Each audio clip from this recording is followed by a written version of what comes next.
How to qualify the customer. मेरे हिसाब से ये जो भी क्वेश्चंस किया है ये रियल एस्टेट ब्रोकर है, एजेंट है या चैनल पार्टनर है, तो उनके पास लीड आ रहा है पर कन्वर्ट नहीं हो रहा है। तो उन्होंने एक क्वेश्चन किया है कि how to qualify the customer, मतलब जो लीड आ रहा है उसमें से कचरा कैसे हटाना है और जो काम की चीज़ है वो फिल्टर कैसे करना है। इसमें एक टेक्निक में सजेस्ट करूंगा BNDT, B for budget, N for need, D for decision maker, T for timeline.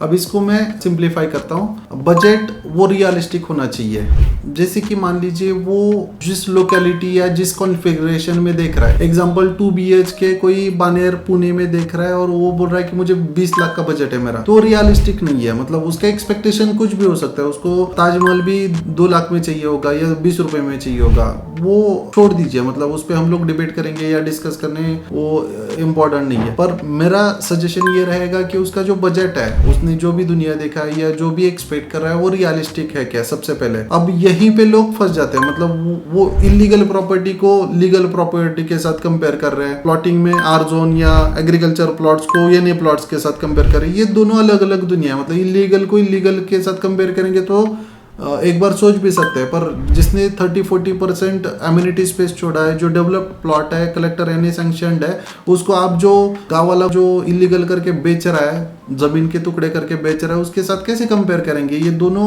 Unmatchable है। तो आपका जो भी रिक्वायरमेंट है, जो भी बजट है, वो रियलिस्टिक होना चाहिए। अगर ये रियलिस्टिक है तो आगे बढ़िए, अदरवाइज छोड़ दीजिए उस क्लाइंट को। अब नेक्स्ट है नीड, उसका प्रायोरिटी। अब कोई ऐसे है कि सोशल मीडिया पे देख रहा था, इंस्टाग्राम फेसबुक पे स्क्रॉल कर रहा था और उसको एक ऐड दिखा, उसने क्लिक किया, उसको पूछा तो हाँ ऐसे ही देख रहा हूँ, कहाँ पे आपका, ये कैसे है, कितना है, उसका नीड है क्या, वो अभी बाय करने के फेज में है, उसने कितना ऑप्शंस देखा है, वो उसका लोन एलिजिबिलिटी चेक किया है, उसने कभी बैंक पर भी रखा है, मतलब प्रॉपर्टी रिलेटेड, वो जो भी अभी इंक्वायरी कर रहा है उससे रिलेटेड उसने क्या एफर्ट्स लिया है खुद से बीइंग अ कस्टमर, उसने अपना लोन सैंक्शन करके रखा है या लेट से कि उसने कुछ प्रॉपर्टी शॉर्टलिस्ट करके रखा है और वो एक्टिव एक्सप्लोर कर रहा है एक्टिवली अलग अलग ऑप्शंस। तो हम लोग सोच सकते हैं, अगर ऐसे ही देख रहा था फेसबुक पे, टाइम पास करके क्लिक किया, फिर देखता हूँ, बताता हूँ, सोचता हूँ, ऐसे कर रहा है, तो आपको वो क्लाइंट को छोड़ना है। देखिए यहाँ पे क्या होगा कि आपके पास 100 क्लाइंट्स है, उसमें से लेट से 60-70% ड्रॉप हो जाएंगे, पर जो 40 है ना, उस पे आप एफर्ट्स ले सकते हो, उस पे आप क्वालिटी कन्वर्जन कर सकते हो। थर्ड आता है डिसीजन मेकर। आप जिनसे बात करें वही डिसीजन मेकर है, जरूरी होना चाहिए। नहीं तो ऐसे होगा कि लेट से कि वाइफ ने देखा था फेसबुक पे ऐड, उसने क्लिक किया, फिर बोल रही कि नहीं हस्बैंड के साथ अभी डिस्कस नहीं हुआ है, मेरे घर वालों के साथ करना है, पापा के साथ करना है, मम्मी के साथ करना है, वगैरह वगैरह। अब जो प्रॉपर्टी परचेज करने वाला उसके साथ आपका इंटरेक्शन हो रहा है क्या, सबसे पहली चीज़।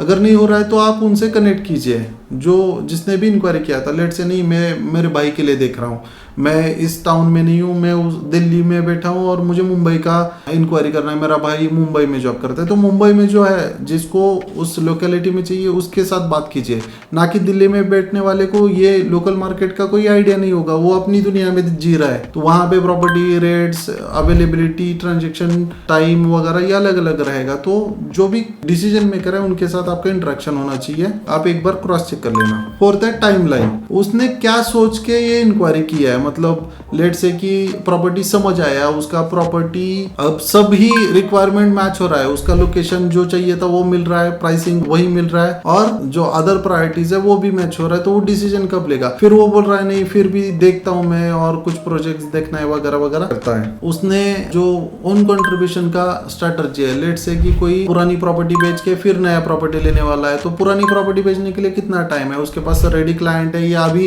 ऐड करेगा, फिर इंक्वायरी आएगा, फिर वो निगोशिएट करेगा और 1 साल इसमें ही चला जाएगा। या तो लोन केसेस में सिबिल खराब हो चुका है, उसने कुछ लफड़े किए थे, उसने कुछ बाउंस किया था चेक वगैरह और उसके बेसिस पे अब उसको लोन नहीं मिलेगा। यहाँ पे हम लोग बुकिंग कंफर्म करके चल रहे हैं और बाद में पता चलता है कि मैक्सिमम लोगों का लोन ही नहीं हो रहा है, तो वो विलिंग है क्या प्लान बी के लिए, फाइनेंस से लोन करने के लिए, ज्यादा रेट ऑफ इंटरेस्ट पे करने के लिए।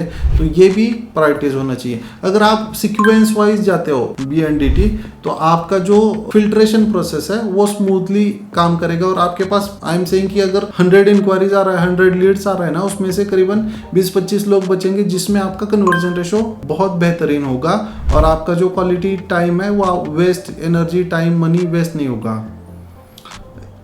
ऐसी ही बेहतरीन वीडियो के लिए आप हमें सब्सक्राइब कर सकते हैं और आपका कुछ क्वेरी रहेगा तो कमेंट बॉक्स में लिख सकते हैं। Thank you.